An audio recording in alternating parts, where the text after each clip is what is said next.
छात्रों, आज हम महादेवी वर्मा जी के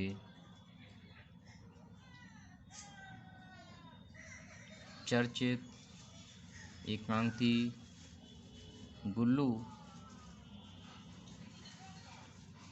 का परीक्षण करेंगे और उनकी रेखा चित्र कला के विषय में जानकारी प्राप्त करेंगे। रेखा चित्र और संस्मरण में इतना साम्य है कि अनेक बार तो इनका पार्थक्य भी निर्धारित नहीं किया जा सकता। अर्थात रेखा चित्र और संस्मरण में समानता होने के कारण उनको अलग अलग करना बेहद मुश्किल कार्य है।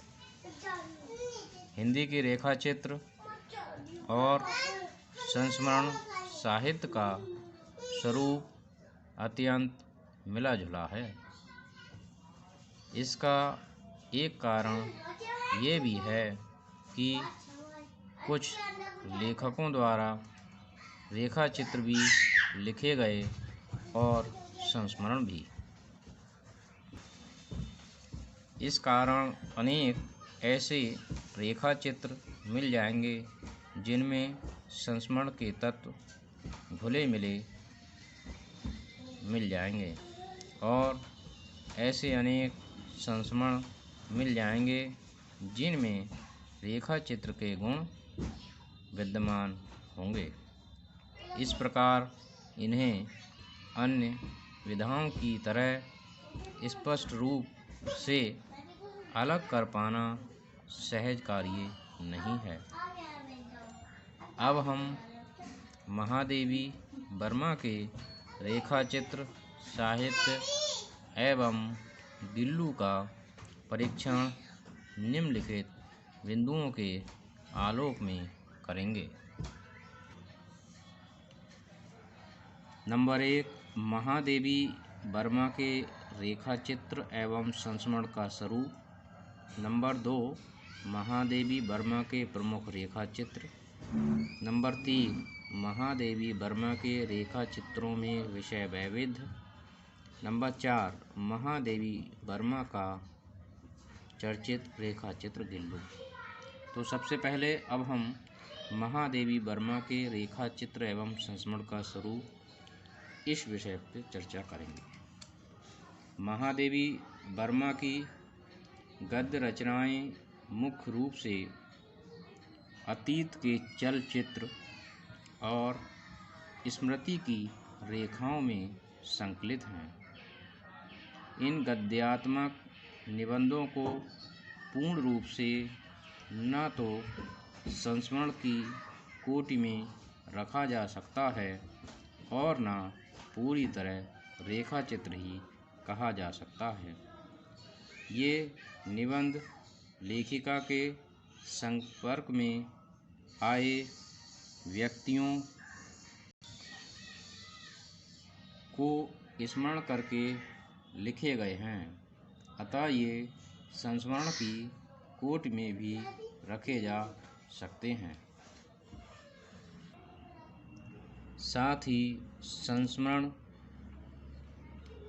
किए गए उन व्यक्तियों को सुनिश्चित, ठोस, नुकीला तथा प्रभावशाली व्यक्तित्व प्रदान करने से इन्हें रेखा चित्र भी कहते हैं। व्यक्तिगत संस्पर्श न्यूनाधिक दोनों विधाओं में विद्यमान रहता है। यथार्थ का आधार भी दोनों संस्मरण और रेखा चित्र विधाओं का अनिवार्य तत्व है, क्योंकि दोनों ही विधाएं जीवनी मूलक होती हैं।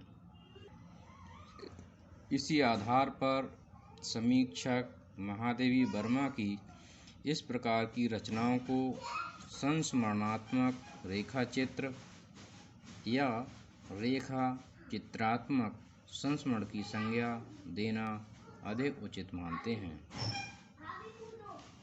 इसके पश्चात अब हम महादेवी वर्मा के प्रमुख रेखा चित्रों की बात करेंगे।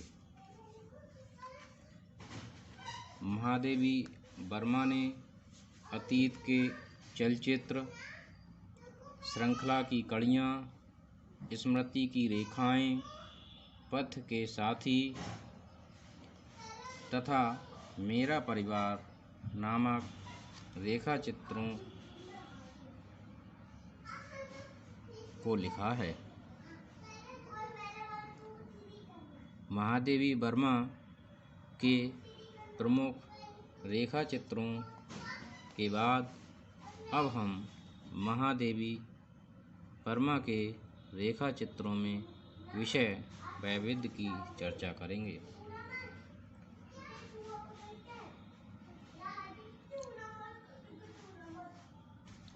रेखा चित्रों में आपकी प्रतिभा विशेष रूप से देखी जा सकती है। अतीत के चलचित्र, स्मृति की रेखाएं, पथ के साथी और मेरा परिवार आदि आपके प्रमुख रेखा चित्र हैं, जिनमें अनेक विषयों को और संदर्भों को उठाया गया है। अतीत के चलचित्र और स्मृति की रेखाएं में शोषित, पीड़ित, निम्न जाति के लोगों की करुण गाथा को प्रस्तुत किया गया है। उनका ध्यान विशेष रूप से नारी व्यथा की ओर गया है। श्रृंखला की कड़ियाँ में महादेव जी ने पुरुषों पर तीखे प्रहार किए हैं। वहाँ वे एक विद्रोहिणी नारी की भूमिका में प्रस्तुत हुई हैं। उनका गद्य लेखन कल्पना जगत से बाहर आकर यथार्थ की भूमि से टकराता है। पथ के साथी में अपने समकालीन साहित्यकारों का परिचय आपने दिया है। मेरा परिवार रेखा चित्र संग्रह में महादेवी जी ने पशु पक्षियों से संबंधित संस्मरणात्मक रेखा चित्र प्रस्तुत किए हैं। महादेवी जी के रेखा चित्रों में करुणा की प्रधानता है तथा ऐसे दीनहीन, दुखी, पीड़ित पात्रों को वे अपने रेखा चित्र का विषय बनाती हैं, जो पाठकों की पूरी सहानुभूति प्राप्त कर लेते हैं। विधवा युवतियाँ, विमाता द्वारा सताए गए बच्चे, दीनहीन किंतु कर्मठ पात्र उनके रेखा चित्रों के प्रमुख विषय हैं। महादेवी जी के रेखा चित्र में सूक्ष्म निरीक्षण की प्रवृत्ति है। पात्र का पूरा चित्र है। उनकी करुण दशा का मर्मस्पर्शी वर्णन है। महादेवी जी की भाषा सशक्त है। उसमें चित्रोपमा का गुण विद्यमान है। आवश्यकता के अनुसार वे अपनी शैली को बदलती रहती हैं। सहज, सरल, संस्कृतनिष्ठ, प्रभावपूर्ण शब्दावली उनकी भाषा की विशेषता है। महादेवी जी ने अपने रेखा चित्र संग्रह मेरा परिवार में पशु पक्षियों से संबंधित रेखा चित्र प्रस्तुत किए हैं। इस रेखा चित्र संग्रह में गिल्लू गिलहरी का प्रतीक है, गौरा गाय का। इस प्रकार इन्होंने कई पशु पक्षियों को इस रेखा चित्र संग्रह में प्रस्तुत किया है। महादेवी जी का पशु पक्षी प्रेम देखा जा सकता है। गिल्लू एक उनका चर्चित रेखा चित्र है। अब हम गिल्लू रेखा चित्र की बात करते हैं।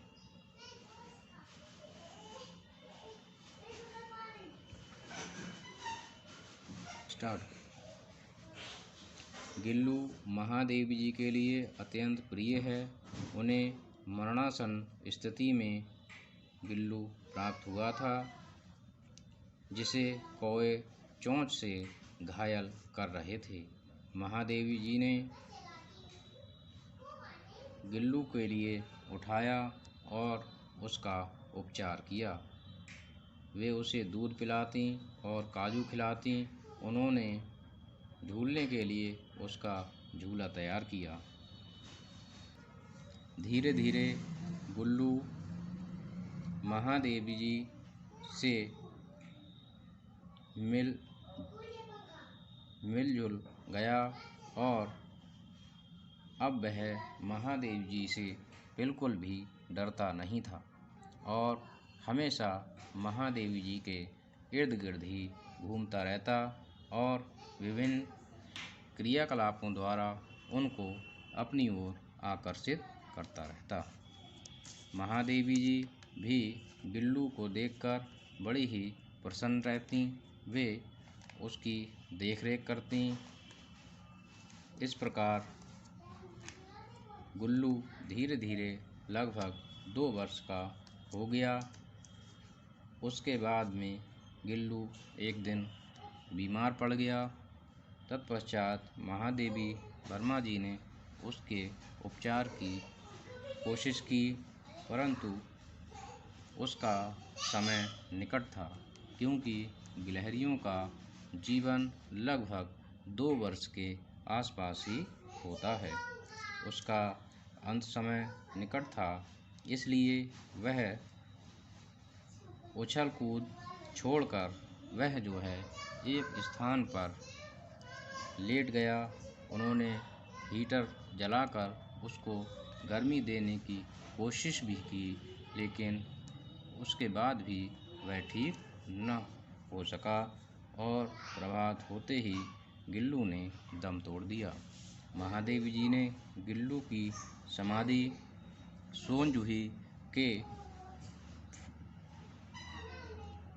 फूल के पौधे के नीचे लगाई और महादेवी जी जब भी सोनजूही को देखती हैं, उसकी महक को देखती हैं, उनके लिए उस गिल्लू की याद आती है। तो ये रेखा चित्र अत्यंत ही मर्म स्पर्शी और हृदय स्पर्शी है। ये रेखा चित्र वर्णनात्मक, भावात्मक आदि शैलियों में लिखा गया है, पर मुख्यतया संस्मरण शैली को इसमें अपनाया गया है। तो मैं समझता हूँ छात्रों कि आज आपको यह विषय समझ में आ गया होगा। धन्यवाद।